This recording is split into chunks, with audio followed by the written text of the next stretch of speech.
The morning mist hung heavy over Ashford Palace as King Edward VII paced the marble floors of his private study. His eldest son, Crown Prince Alexander, had always been the perfect heir, dutiful, responsible, and beloved by the people of Britannia. But, today, everything had changed. Dr. Margaret Thornfield, the palace's chief physician, sat across from the king with a manila folder clutched in her weathered hands. Her usually steady voice trembled as she spoke. "Your Majesty, I'm afraid the situation is more serious than we initially thought." The king stopped pacing and fixed his steel-gray eyes on the doctor. "Tell me everything, Margaret." No palace protocol, no diplomatic language. Just the truth. Dr. Thornfield opened the folder and pulled out a series of X-ray images. The black and white photographs seemed innocent enough at first glance, but, as she pointed to specific areas, the king's face grew pale. "These are the medical scans of Prince Leopold, Your Majesty. The fracture to his right arm is clearly visible here, and here we can see evidence of older injuries that were never properly documented. Prince Leopold was only 8 years old, the youngest son of Crown Prince Alexander and Princess Catherine. He was known throughout the kingdom for his bright smile and curious nature, often seen exploring the palace gardens or reading in the royal library. The thought that this innocent child had been suffering in silence made the king's hands clench into fists. "How long has this been going on?" the king asked, his voice barely above a whisper. "Based on these images and my examination yesterday, I believe there have been multiple incidents over the past several months. The healing patterns suggest at least 3 separate occasions where Prince Leopold sustained injuries that required medical attention but never received proper care." The king sank into his leather chair, suddenly, looking every one of his 72 years. The weight of the crown had never felt heavier than it did in this moment. His own grandson, a future prince of the realm, had been suffering while everyone around him remained oblivious, or worse, complicit. "Where is Alexander now?" the king inquired, though he dreaded the answer. "The crown prince is in London, attending the environmental summit. He's not expected back until Thursday. Princess Catherine is with him, as are most of their staff." This explained why young Leopold had been in the care of his nanny and palace guards for the past week. It was during this time that James Crawford, one of the newer security guards, had noticed the boy's reluctance to use his right arm. Crawford, a former military medic, had insisted on taking Leopold to Dr. Thornfield despite the protests of the senior staff who claimed it was merely a minor bruise from playing. The X-rays told a different story entirely. "Dr. Thornfield, I want you to prepare a comprehensive medical report. Include everything, every injury, every inconsistency in the records, every detail that might be relevant. And I want it done with complete discretion." "Of course, Your Majesty. But I must ask, what are your intentions regarding Prince Alexander?" The king was quiet for a long moment, staring out the tall windows at the sprawling grounds where his grandson should be playing safely. When he finally spoke, his voice carried the weight of centuries of royal tradition and the pain of a grandfather's broken heart. "Alexander is my son, and I love him dearly. But if these allegations prove true, if he has harmed that innocent child, then he must face the consequences of his actions. No one, not even a future king, is above the law." Dr. Thornfield nodded solemnly. She had served the royal family for over 20 years and had never seen the king look so resolute and heartbroken simultaneously. "And what of Prince Leopold?" "He'll need ongoing care, both physical and emotional. Leopold will be protected. From this moment forward, he will not be alone with his father until we understand exactly what has been happening. I'll speak with Queen Isabella tonight, and we'll arrange for additional security and medical supervision." As Dr. Thornfield gathered her files and prepared to leave, the king called out to her. "Margaret, who else knows about this?" "Only myself, Guard Crawford, and my trusted assistant, Nurse Phillips. We've maintained complete confidentiality as you instructed." "Good. Keep it that way for now." "But, Margaret." The king's voice grew stern. "I want you to know that your decision to bring this to my attention immediately was the right one. Whatever pressure you might face in the coming days, whatever attempts might be made to discredit these findings, you have my complete support." After the doctor left, King Edward sat alone in his study, surrounded by portraits of his ancestors. Each painted face seemed to judge him, questioning how such a thing could happen under his watch, in his palace, to his own flesh and blood. The afternoon brought a steady stream of meetings, but the king found it impossible to concentrate on matters of state. His mind kept returning to little Leopold, probably somewhere in the palace at that very moment, unaware that his world was about to change forever. As evening approached, the king made his way to the family wing of the palace. He found Leopold in the nursery, sitting quietly at a small table with a coloring book. The boy's right arm was supported by a professional sling, and he was carefully coloring with his left hand. "Hello, grandfather," Leopold said with a weak smile. "Nurse Phillips said I hurt my arm, but I don't remember how." The king knelt beside his grandson, fighting back tears. "Sometimes we don't remember getting hurt, little one. But the important thing is that you're going to get better. Will Papa be angry that I broke my arm?" The innocent question hit the king like a physical blow. The fear in the child's voice, the way he instinctively protected his injured limb, the careful way he moved, it all painted a picture that no grandfather should ever have to see. "No, Leopold. Your papa won't be angry. And, you know what? You're going to stay here with grandmother and me for a while. We're going to take very good care of you." As the king tucked Leopold into bed that night, reading him a story about brave knights and fair kingdoms, he made a silent vow. Justice would be served, even if it meant destroying his own family. The monarchy had survived wars, scandals, and revolutions, but it had always been built on the principle that the crown served the people, not the other way around. Tomorrow would bring difficult conversations, painful revelations, and decisions that would echo through the history of the kingdom. But tonight, the king simply held his grandson's small hand and promised that he would never be hurt again.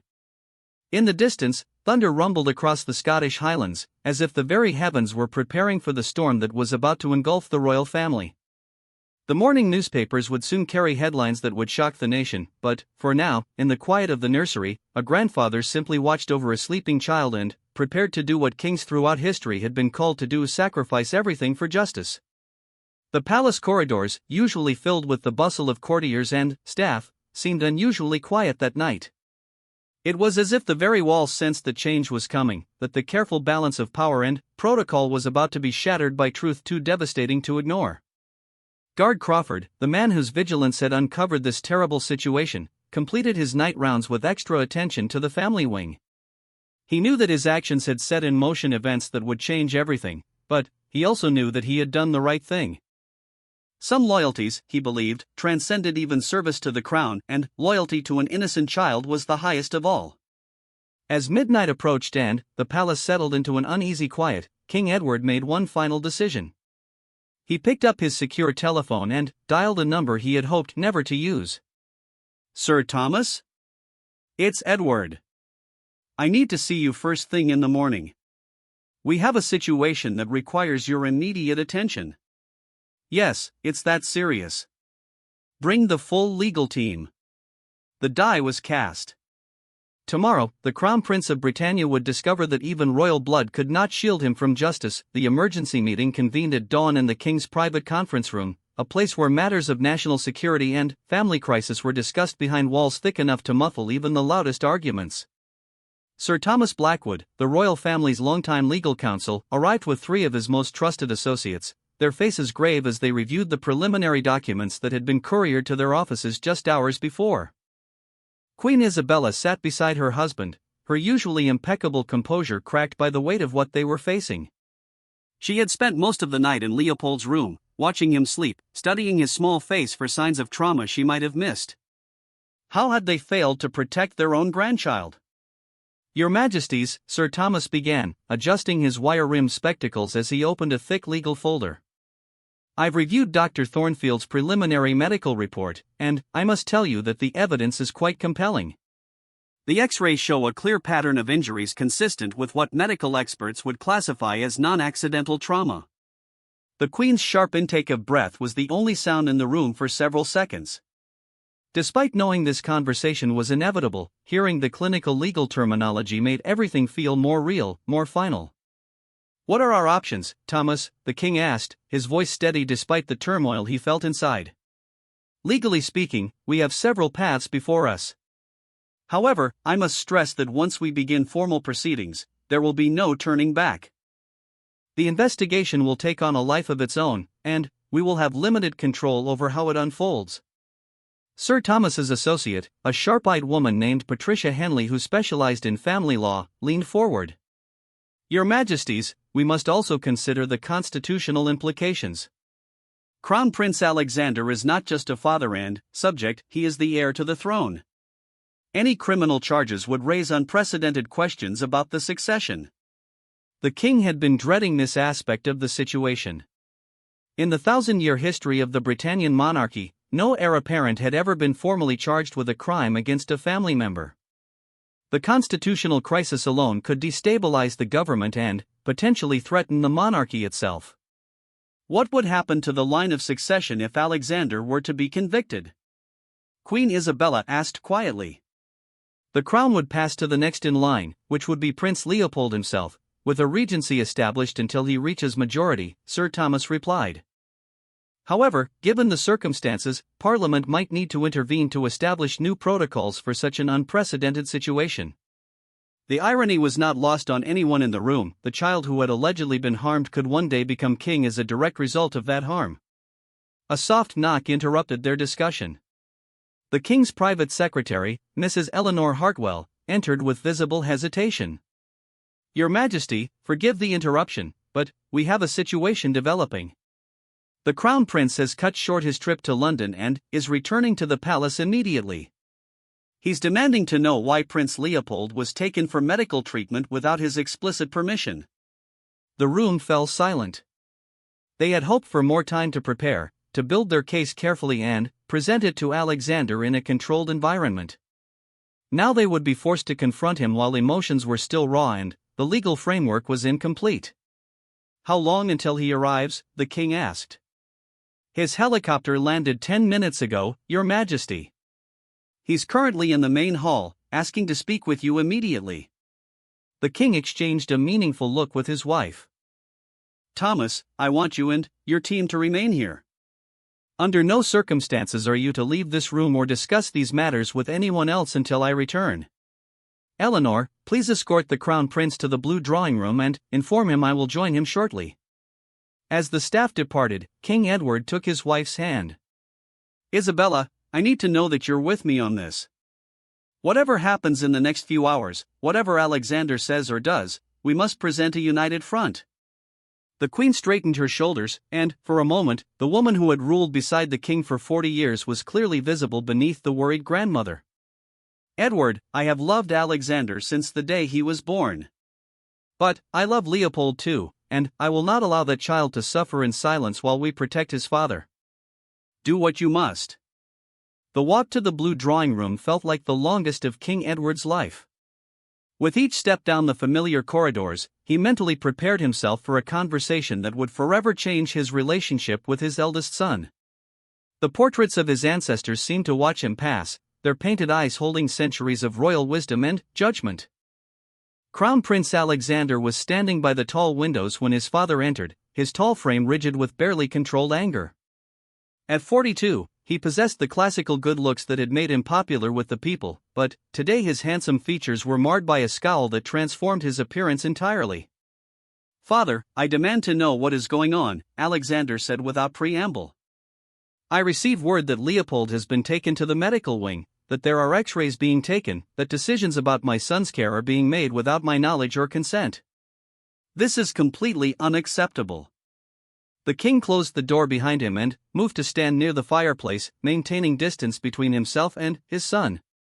Alexander, please sit down. We need to have a very serious conversation.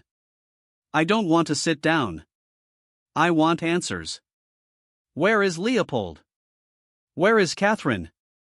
Why are the staff avoiding eye contact with me? What the hell is happening in my own home? The raw fury in Alexander's voice was something the king had rarely witnessed. Throughout his son's life, Alexander had been the model of royal comportment, controlled, diplomatic, never allowing emotion to overcome duty. This explosive anger was both revealing and deeply concerning. Leopold is safe, the king said carefully. He's with medical staff who are ensuring he receives proper care for his injuries. Injuries? What injuries? He had a small bruise on his arm from playing. Children get bruises, father. It's completely normal. Alexander, the medical examination revealed much more than a simple bruise. There are fractures, evidence of multiple trauma incidents, signs that Leopold has been suffering for quite some time. For the first time since entering the room, Alexander was silent.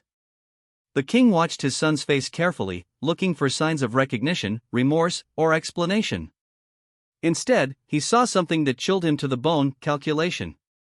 That's impossible, Alexander said finally, his voice now controlled and measured. Leopold is a clumsy child. He falls frequently, bumps into things. Dr. Thornfield is obviously misinterpreting normal childhood accidents. I want a second opinion immediately. The medical evidence is quite clear, Alexander. Dr. Thornfield has documented her findings thoroughly, and the X-rays show patterns consistent with non-accidental trauma. Non-accidental trauma? Alexander's voice rose again. Are you actually suggesting that I would harm my own son? My own child? Father, this is madness. This is some sort of horrible mistake. The king studied his son's face, searching for the boy he had raised, the man he had groomed to one day wear the crown. Alexander, I'm going to ask you directly, and I need you to tell me the truth. Have you ever struck Leopold? Have you ever caused him physical harm? The question hung in the air between them like a physical presence. Alexander's face went through a series of expressions: shock, outrage, hurt, and, finally, something that looked almost like relief.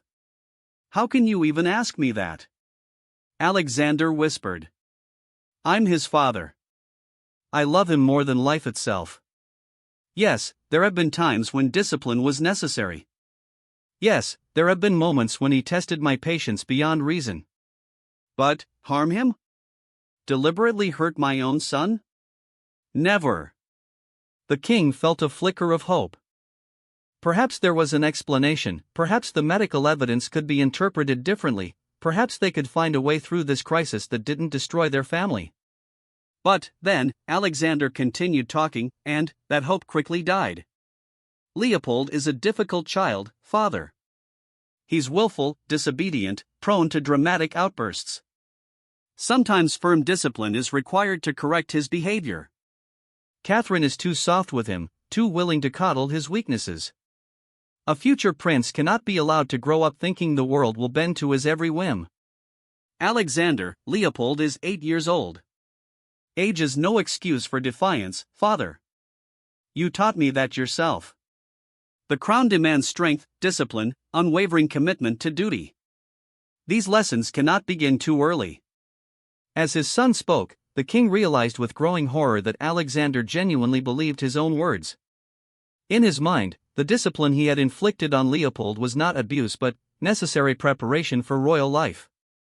The frightening part was not that Alexander was lying, but that he was telling what he believed to be the truth.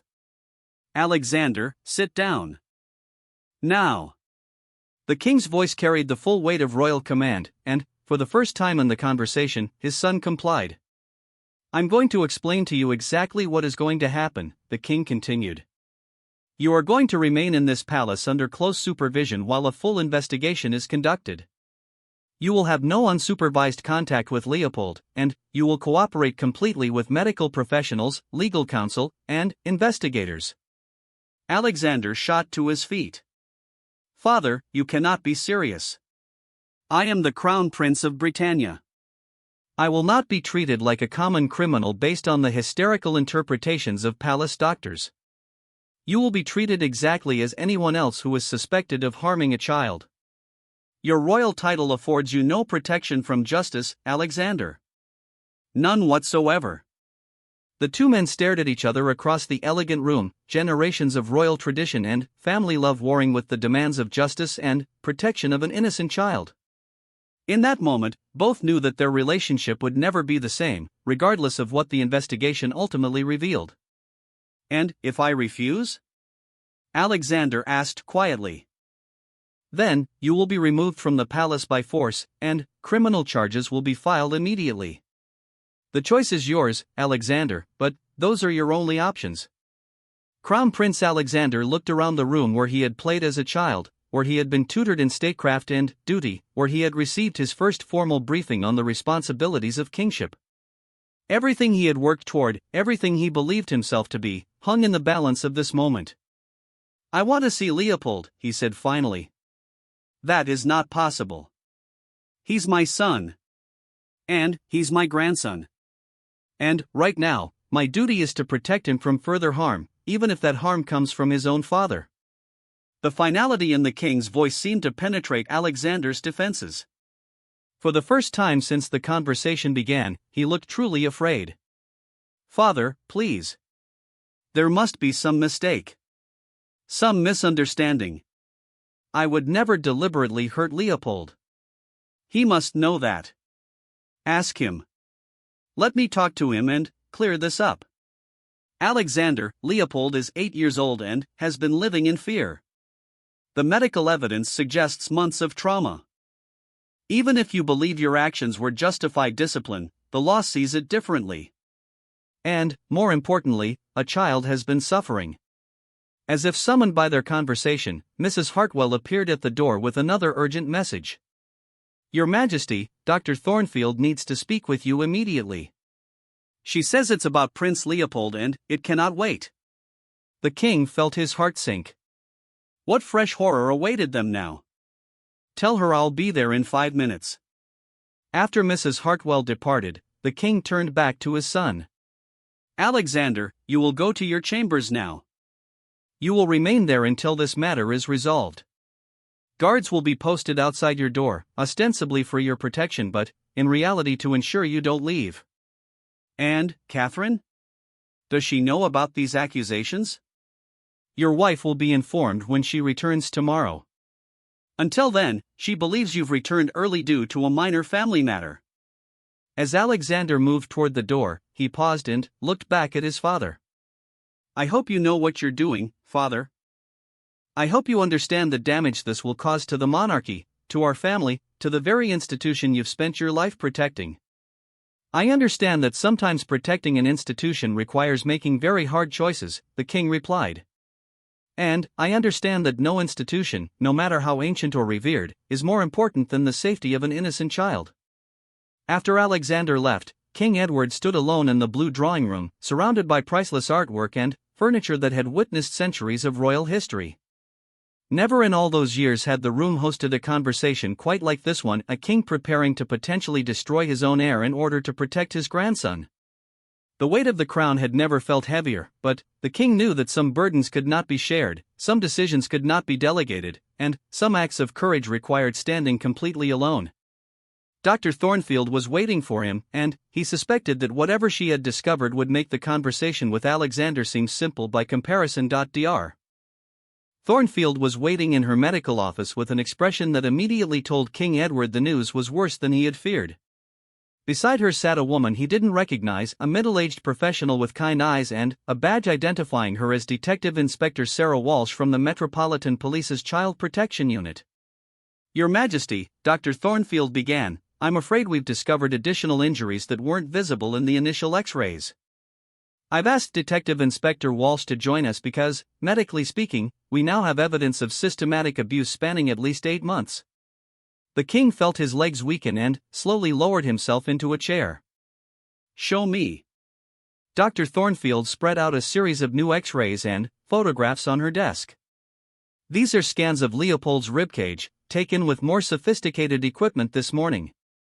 You can see here, and here, evidence of healed rib fractures. At least 4 separate incidents, based on the healing patterns. Detective Inspector Walsh leaned forward. Your Majesty, I've been briefed on the situation, and I want you to know that we will handle this investigation with complete discretion while ensuring Leopold's safety remains our primary concern. Detective Inspector, I appreciate your discretion, but I want to be clear, my grandson's welfare comes before any considerations of royal protocol or public relations. If you need to arrest my son, if you need to question palace staff, if you need to turn this entire building upside down to get to the truth, you have my complete authorization." The detective nodded respectfully. "Thank you, sir. That level of cooperation will be essential. However, I do need to inform you that based on this medical evidence, I have grounds to arrest Crown Prince Alexander immediately. The only reason I haven't done so is that Sir Thomas Blackwood indicated you might prefer to handle the initial stages privately."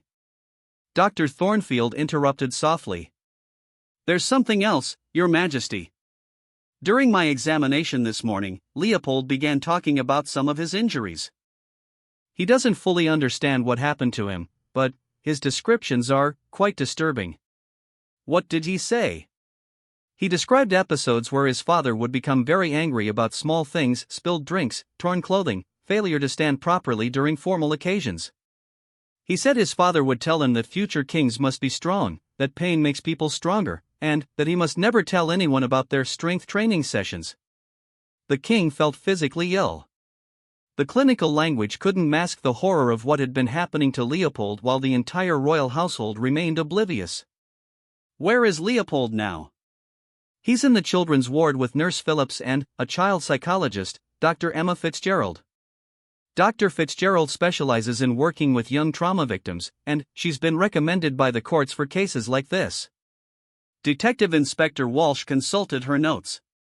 "Your Majesty, I need to ask some difficult questions about household routines, staff schedules, and security protocols. We need to understand how this abuse could continue for months without detection." "Of course. But first, I need to know what is Leopold's current emotional state. How is he coping with all of this attention and medical examination?" Dr. Thornfield exchanged a look with the detective before answering. "He's confused but remarkably resilient. What concerns us most is that he seems to expect punishment for telling secrets about his father. He keeps asking if he's going to be in trouble for breaking his arm." "Jesus Christ," the king whispered, forgetting royal protocol entirely. "How did we all miss this?" "Your Majesty," Detective Inspector Walsh said gently, "child abuse within families, especially in closed communities like palaces or wealthy estates, can be incredibly difficult to detect. Abusers often manipulate situations to appear normal, and children are taught to keep family secrets." The conversation was interrupted by Mrs. Hartwell, who appeared at the door looking more frazzled than the king had ever seen her. "Your Majesty, Princess Catherine has just arrived unexpectedly. She's asking for Crown Prince Alexander and demanding to see Prince Leopold immediately." The king closed his eyes briefly. Catherine's early return was the last complication they needed right now. "Where is she?" "In the main hall, sir. She seems quite agitated and is making inquiries with the staff about why there are so many medical personnel in the palace today." Detective Inspector Walsh stood immediately. "Your Majesty, I need to speak with Princess Catherine before she has any contact with either Prince Leopold or Crown Prince Alexander. Her testimony will be crucial to our investigation, and we can't risk any coordination of stories. Dr. Thornfield, please ensure Leopold remains in a secure location with Dr. Fitzgerald. Under no circumstances is he to be alone with either of his parents until we understand the full scope of this situation." The king paused, dreading his next words. "Detective Inspector, do you have reason to suspect Catherine was aware of the abuse?" "It's too early to make that determination, sir. Sometimes spouses are genuinely unaware, especially if the abuse occurs when they're absent. However, in cases of systematic physical abuse, it's unusual for there to be absolutely no signs that a co-parent would notice." The implications hung heavy in the air. The possibility that both of Leopold's parents might have been complicit in his suffering was almost too horrible to contemplate. "I'll speak with Catherine first," the king decided. "As her father-in-law and, as the head of this household, I owe her that courtesy. Detective Inspector, you may observe our conversation if you wish, but I'd prefer to handle the initial discussion privately." Princess Catherine was indeed agitated when the king found her in the main hall. At 38, she remained strikingly beautiful, with the kind of effortless elegance that had made her a media darling when she married into the royal family. But, today, her usual composure was cracked, and she looked almost frantic. "Edward, thank God you're here," she said, rushing toward him. "Something is terribly wrong. Alexander was completely distraught when we left London, muttering about doctors and investigations. The staff here are acting strangely, and no one will tell me where Leopold is." "What is happening?" The king guided her to a private sitting room, his heart heavy with the knowledge that her world was about to collapse. "Catherine, please sit down. We need to discuss a very serious situation involving Leopold." "Is he hurt? Is he ill?" "Edward, please, just tell me what's wrong with my son." "Catherine, Leopold has been receiving medical treatment for injuries that appear to be the result of physical abuse. The medical evidence suggests this has been ongoing for several months." The color drained from Catherine's face so quickly that the king thought she might faint. She gripped the arms of her chair and stared at him in disbelief. "Abuse? That's impossible. Who would?" "Edward, who has been hurting my son?" The silence that followed was deafening. The king watched Catherine's face as understanding slowly dawned, as the implications of his words became clear, as the horrible truth began to sink in. "No," she whispered. "No, that's not possible. Alexander would never. He loves Leopold. He's strict, yes, but he would never hurt his own child." "Catherine, we have X-rays showing multiple fractures, evidence of systematic trauma. Dr. Thornfield has documented her findings, and the police are now involved." "The police?" Catherine's voice rose to almost a shriek. "Edward, you've called the police on your own son? On my husband? Based on what, the opinion of one doctor?" "Based on clear medical evidence that Leopold has been systematically abused for months while living in this palace, under our care and protection." Catherine stood abruptly and began pacing the small room. "This is insane." "Yes, Alexander has high standards for Leopold. Yes, he believes in discipline and structure. But, abuse? Never. You don't know him like I do, Edward. You don't see how he is with Leopold when they're alone together." The king felt a chill run through him. "Catherine, what do you mean by that? What have you seen when they're alone together?" "Nothing harmful. Alexander is teaching Leopold how to be strong, how to handle responsibility, how to prepare for his future role. Sometimes Leopold cries or complains, but that's normal for any child who's being challenged to grow up." "Catherine, listen to yourself. You're describing a father who makes his 8-year-old son cry during training sessions. Don't you see how wrong that sounds?" For the first time since the conversation began, Catherine seemed genuinely uncertain. She stopped pacing and looked directly at the king. "Leopold has always been fragile, sensitive. Alexander has been trying to toughen him up, to prepare him for the responsibilities he'll face as a future king. I believed it was necessary." "Catherine, did you ever see bruises on Leopold? Injuries? Signs that he was in pain?" "Sometimes, yes. But children get hurt. Leopold is clumsy, and Alexander said the bruises were from falls or accidents during their training sessions." "I never thought." The king could see the moment when Catherine's carefully constructed rationalizations began to crumble. Her face showed a progression of emotions: confusion, recognition, horror, and, finally, devastating guilt. "Oh God," she whispered, sinking back into her chair. "Oh God, what have we done? What have I allowed to happen to my own son?" "Catherine, I need you to tell me everything you've seen, everything you've heard, every conversation you've had with Alexander about Leopold's injuries or behavior." "The police will need your complete cooperation." "The police?" She looked up at him with wide, frightened eyes. "Edward, surely we can handle this privately? Surely we don't need to involve outside authorities in a family matter?" "Catherine, child abuse is not a family matter. It's a crime. And, when that child is Leopold, when the abuser is the heir to the throne, it becomes a matter of national importance."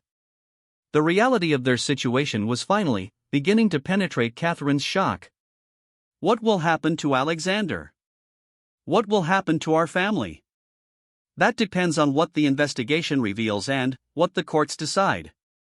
But, Catherine, I need you to understand something very clearly. Leopold's safety and welfare are now the only priorities that matter.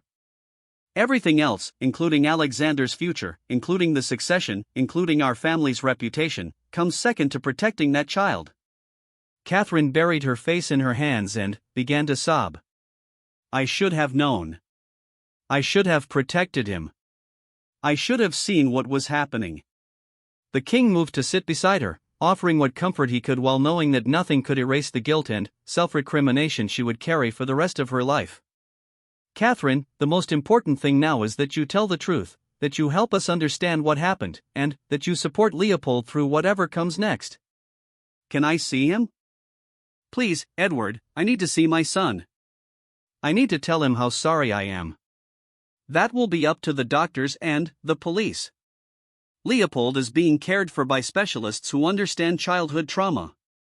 When they determine it's appropriate, and when it's in his best interests, you'll be able to see him. Detective Inspector Walsh appeared at the door, having waited patiently for the initial conversation to conclude. Your Majesty, Princess Catherine, I'm sorry to interrupt, but we need to conduct formal interviews while the events are still fresh in everyone's memory. Catherine looked up at the detective with red-rimmed eyes. Will I need a lawyer? That's your right, ma'am, but, at this point, you're being interviewed as a witness and as Leopold's mother. However, if you feel more comfortable having legal representation present, we can certainly arrange that. The king stood slowly, feeling every one of his 72 years. Detective Inspector, what happens next? What is the procedure for a case like this? We'll conduct thorough interviews with all relevant parties, review all medical evidence, and consult with child welfare experts. Based on our findings, we'll make recommendations about charges and about Leopold's living arrangements going forward. Living arrangements? Catherine asked sharply. What do you mean? Ma'am, in cases of suspected child abuse, the child's safety is paramount. Leopold may need to remain in protective custody until we can ensure his home environment is safe. The full implications of their situation were finally becoming clear to everyone in the room. This wasn't just about Alexander facing consequences for his actions, this was about the fundamental restructuring of a family, possibly the restructuring of the monarchy itself. As the afternoon wore on and formal interviews began, King Edward found himself making mental preparations for scenarios he had never imagined. Press statements would need to be drafted, Parliament would need to be briefed, and the succession laws might need to be reviewed. But, first and most importantly, he had to figure out how to tell an 8-year-old boy that his father might never come home, that his mother might not be allowed to care for him, and that his entire world had been built on a foundation of systematic cruelty disguised as preparation for kingship. The crown had survived many crises over the centuries, but never one quite like this. Never one that struck so directly at the heart of what the monarchy claimed to represent: family, tradition, and the protection of the innocent. In the distance, storm clouds were gathering over the Scottish Highlands, and King Edward couldn't help but think they were a fitting backdrop for the tempest that was about to engulf his kingdom. The formal arrest of Crown Prince Alexander took place at dawn on a grey Thursday morning, witnessed only by Detective Inspector Walsh, 2 uniformed constables, and King Edward himself. The heir to the throne was led from his chambers in handcuffs, a sight so unprecedented that even the arresting officers seemed uncertain of the proper protocol. Alexander James Edward Stewart, Detective Inspector Walsh read from the formal charges. You are under arrest for multiple counts of child abuse, grievous bodily harm, and assault. You do not have to say anything, but anything you do say may be taken down and used in evidence against you. Alexander maintained his dignity throughout the arrest, his face a mask of controlled fury and disbelief. As the handcuffs clicked shut around his wrists, he looked directly at his father. I hope you're prepared for what this will do to the monarchy, father. I hope you're prepared to watch everything our family has built crumble because you chose to believe the lies of doctors and police over the word of your own son. King Edward met his son's gaze without flinching. I'm prepared to do whatever is necessary to protect Leopold. That's what fathers do, Alexander. That's what fathers are supposed to do. As the police vehicle disappeared down the palace drive, the king stood at his study window and watched the sun rise over grounds that would never feel the same again. In a few hours, the news would break publicly, and the careful world of royal protocol would be shattered beyond repair. Mrs. Hartwell entered with the morning's correspondence and the latest draft of the press statement that would soon shock the nation. Your Majesty, the Prime Minister is requesting an urgent meeting. The Cabinet is concerned about the constitutional implications of the Crown Prince's arrest. Tell the Prime Minister I'll see him at 10 o'clock. And, Eleanor, I want you to clear my schedule for the rest of the week. Everything except matters directly related to Leopold's welfare can wait. The press statement was deliberately brief and clinical. The palace confirms that Crown Prince Alexander has been arrested in connection with allegations of child abuse. Prince Leopold is safe and receiving appropriate care. The royal family asks for privacy during this difficult time while the legal process unfolds. Within minutes of its release, the statement would trigger a media firestorm unlike anything the modern monarchy had ever faced. News vans would line the palace gates, reporters would camp outside courthouses, and constitutional scholars would debate the implications on every television channel in the kingdom. But, for now, in the quiet before the storm, King Edward's only concern was a small boy in the medical wing who was slowly learning that the world could be both more frightening and more protective than he had ever imagined. Dr. Emma Fitzgerald, the child psychologist, had been working with Leopold for 2 days, using art therapy and gentle conversation to help him process his trauma.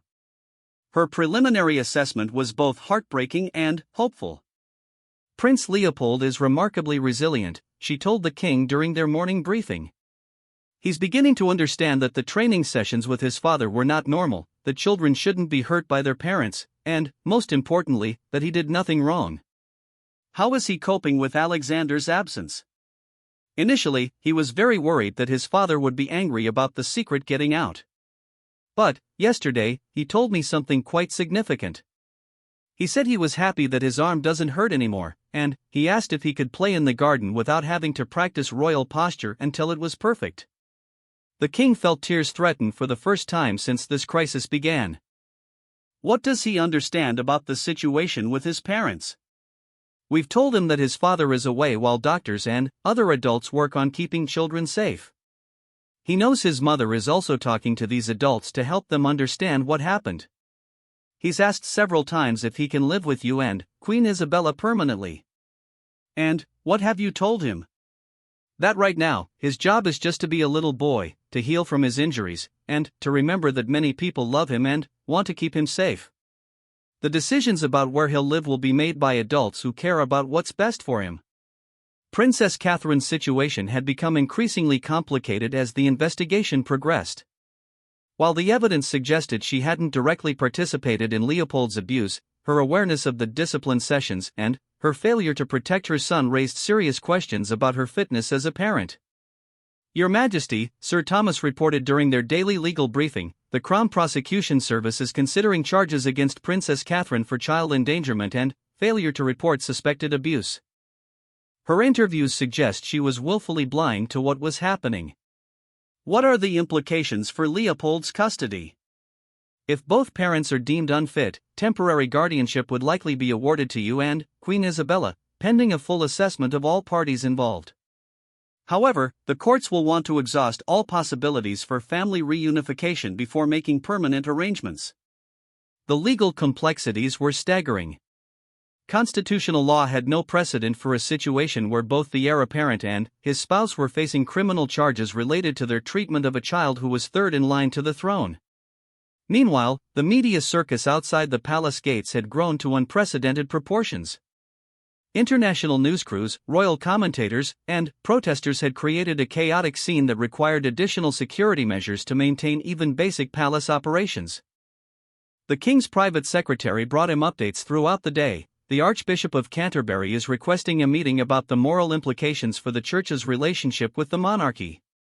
The Australian Prime Minister has called asking about the succession.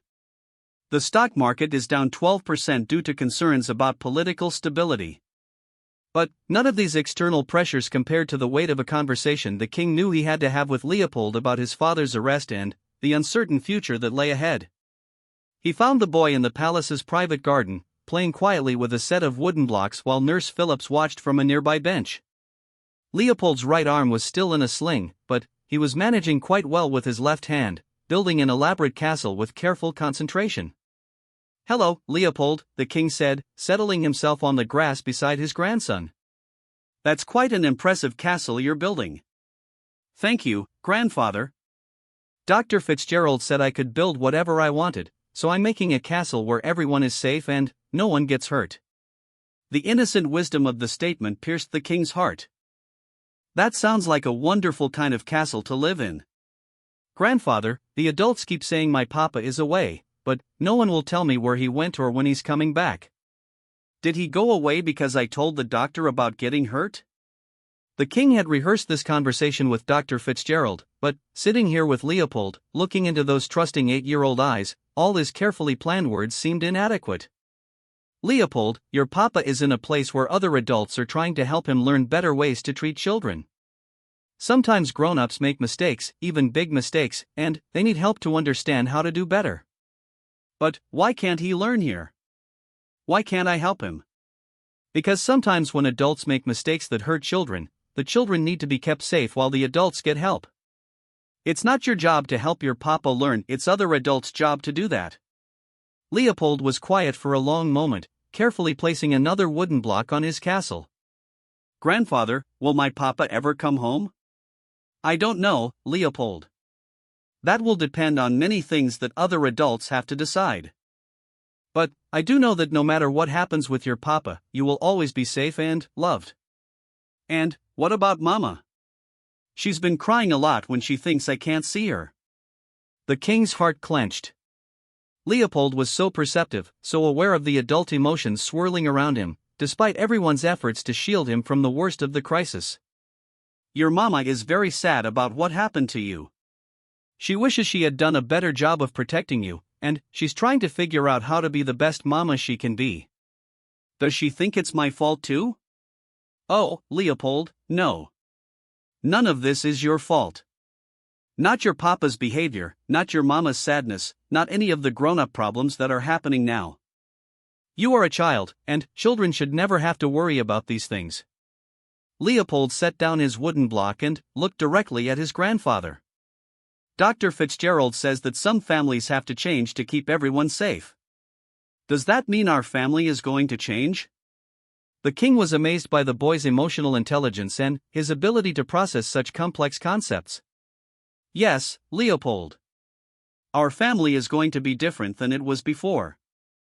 But different doesn't always mean bad.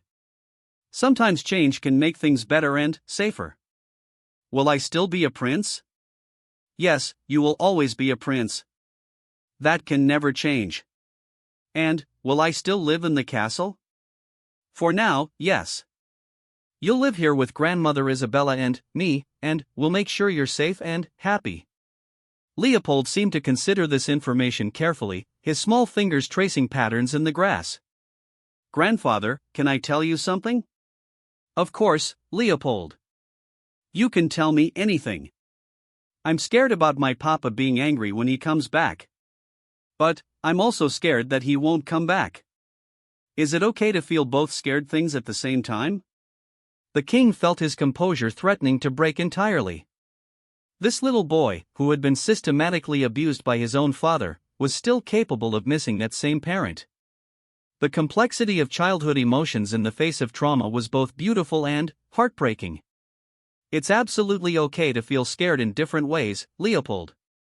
It's okay to miss your papa even though he hurt you. It's okay to be confused about what you want to happen. All of your feelings are okay. Dr. Fitzgerald says that too. She says feelings can't be wrong, only what people do with their feelings can be wrong. Dr. Fitzgerald is very wise. As they sat together in the garden, grandfather and grandson, King Edward realized that Leopold was already showing signs of the strength and wisdom that would serve him well in whatever role he might someday play in the monarchy. But, more importantly, he was showing signs of healing, of learning to trust again, of remembering how to simply be a child. The afternoon brought a development that would complicate their situation even further.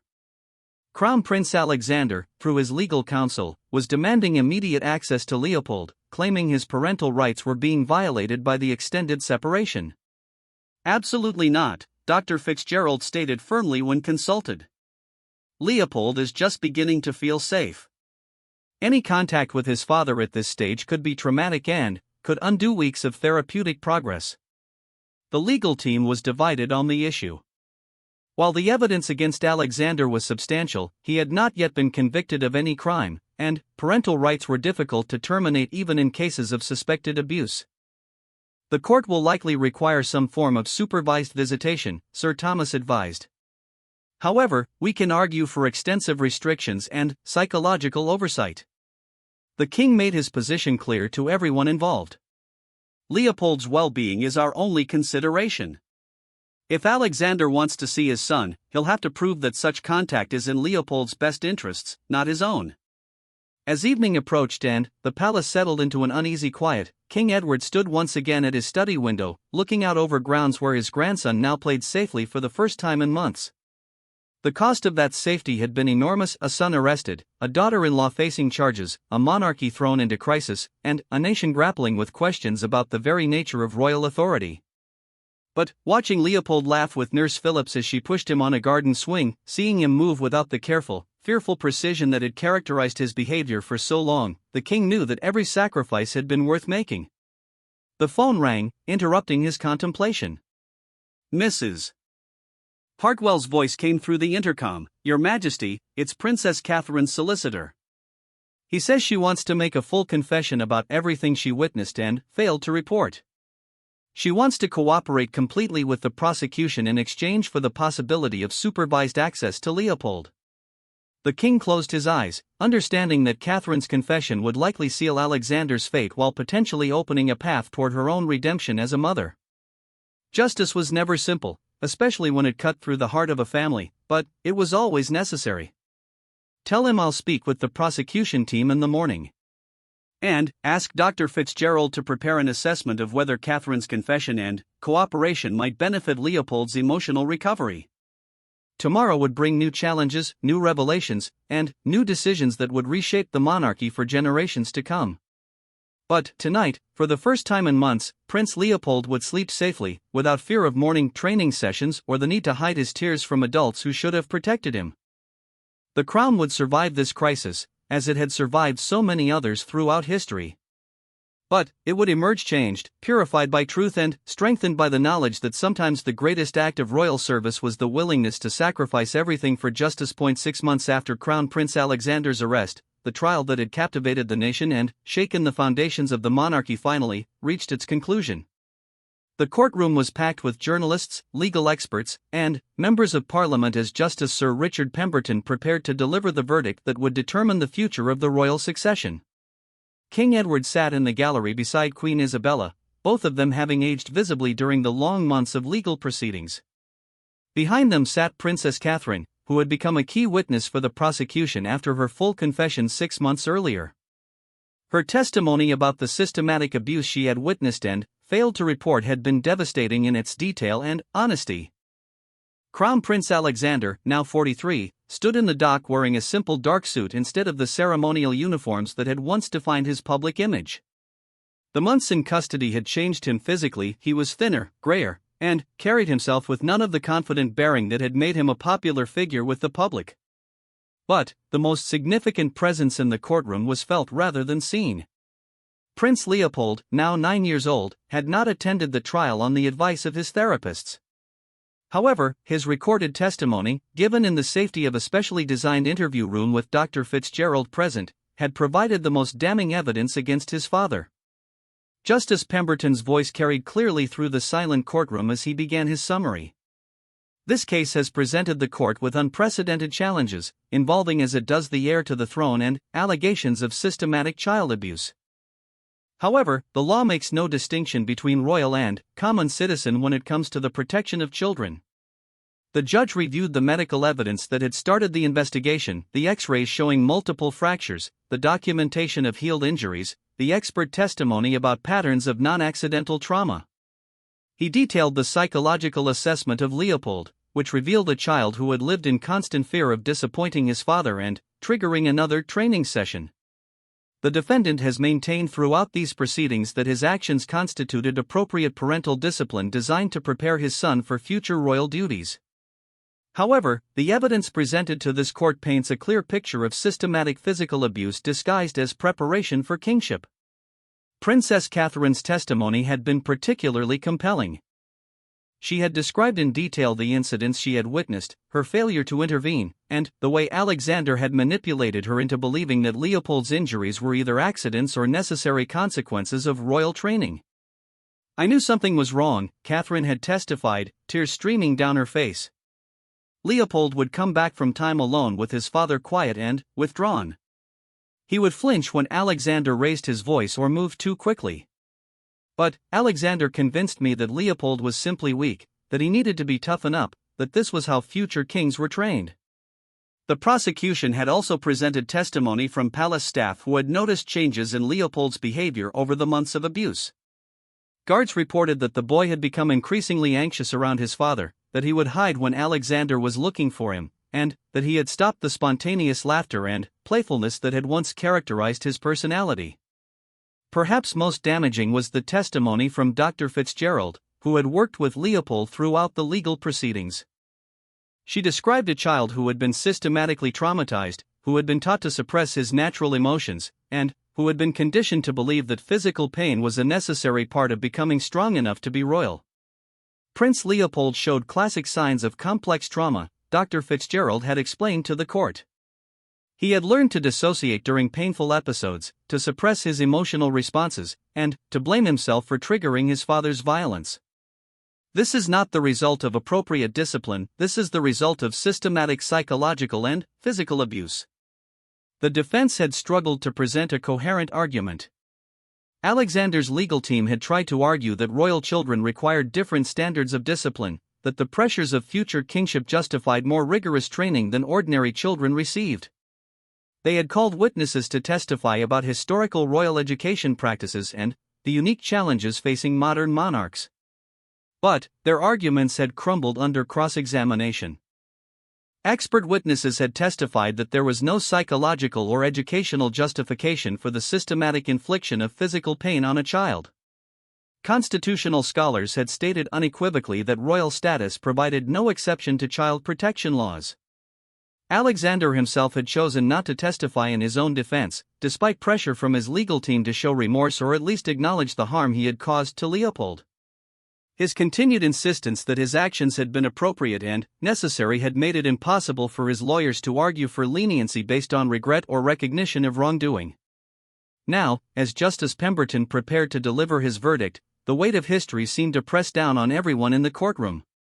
Never before had a member of the royal family been tried for crimes against another member of the family. Never before had the succession to the throne depended on the outcome of a criminal trial. On the charge of grievous bodily harm, Justice Pemberton announced, his voice cutting through the absolute silence in the courtroom, "I find the defendant guilty." The words hit the courtroom like a physical blow. Several spectators gasped audibly, and Princess Catherine buried her face in her hands. King Edward remained motionless, his expression unreadable. On the charge of child cruelty, the judge continued, "I find the defendant guilty." On the charges of assault occasioning actual bodily harm, multiple counts, "I find the defendant guilty." With each verdict, Alexander's future and the future of the monarchy itself became clearer and more devastating. The heir to the throne was a convicted child abuser, a man who had systematically tortured his own son under the guise of royal training. Justice Pemberton was not finished. The evidence presented to this court shows a pattern of deliberate, calculated abuse spanning many months. The defendant used his position of authority as both father and future king to inflict systematic trauma on a vulnerable child. He showed no remorse, no recognition of wrongdoing, and no concern for the welfare of his victim. The judge paused, seeming to gather himself for the weight of what he was about to pronounce. The sentence of this court is as follows: the defendant is sentenced to 12 years imprisonment. Additionally, the court orders that the defendant shall have no unsupervised contact with any child under the age of 16 for a period of 20 years following his release. The courtroom erupted. Reporters rushed for the exits to file their stories. constitutional experts began debating the implications for the succession. And, in the gallery, King Edward slowly stood and walked out, his face a mask of profound sadness and grim determination. The constitutional crisis that followed was as unprecedented as the trial itself. Parliament convened an emergency session to address the question of succession. Constitutional scholars debated whether a convicted felon could legally inherit the throne, and, if not, what mechanisms existed to alter the line of succession. The solution, when it came, was both elegant and radical. Alexander, faced with the impossibility of ever ruling as a convicted child abuser, formally abdicated his claim to the throne.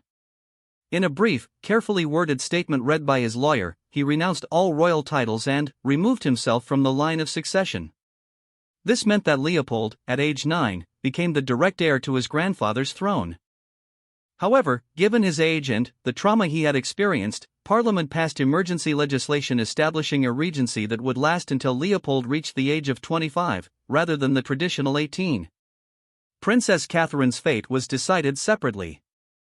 Her full cooperation with the prosecution and her obvious remorse for failing to protect Leopold earned her a suspended sentence and the possibility of supervised contact with her son. However, Dr. Fitzgerald and the family court determined that Leopold was not yet emotionally ready for regular contact with his mother, and that any reunion would need to be gradual and carefully monitored. The public reaction to the trial and its aftermath was complex and divided. Some praised King Edward for choosing justice over family loyalty and for prioritizing Leopold's safety above royal tradition. Others criticized the monarchy for allowing such abuse to occur within the royal household and questioned whether the institution itself was capable of protecting its most vulnerable members. But, perhaps the most important reaction came from Leopold himself. Now living permanently with his grandparents, receiving ongoing therapy, and carefully shielded from media attention, he was slowly learning to be a normal child again.